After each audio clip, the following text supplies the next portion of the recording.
We are buying a Nespresso machine for the Airbnb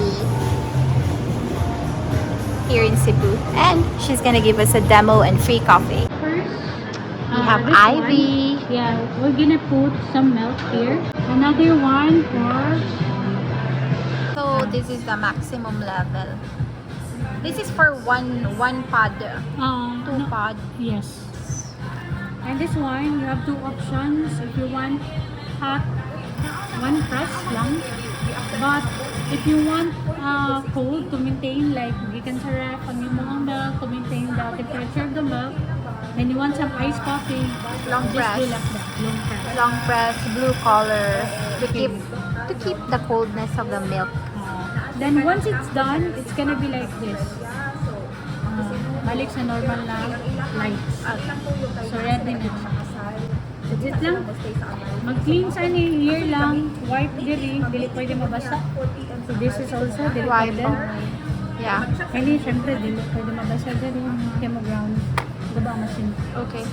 This is so sensitive. And you can take off. You can wash here. Pwede lang. It should be filled up with water daw before natin i-press to. To turn on the machine, any of the button you can press.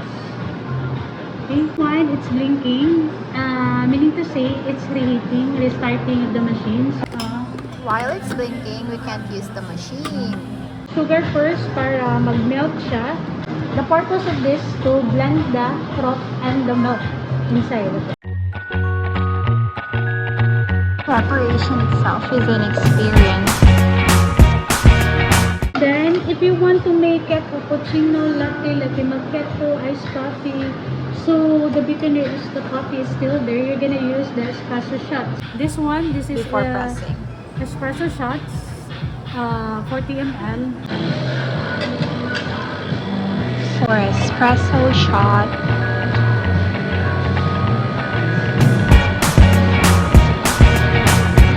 We do that always up the lever. We call it lever this one to drop the use pads. All your use pad is here. See, next other one, Lungo 110 ml. So, Lungo, at least a dash of milk na lang. So, at the end of the day, we suggest our client na i-clean siya.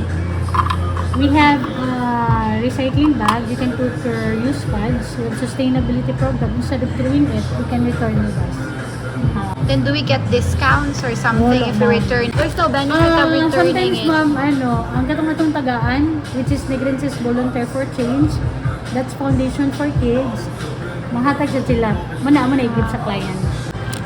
This is where the return coffee pods go. They're making it into souvenirs like this. Decor, ornament. So we bought this one, the Essenza Mini 8.5. 2 coffee selections, espresso and lungo. And then we got the frother. So actually this is the one, this is the set that we bought for 12,500.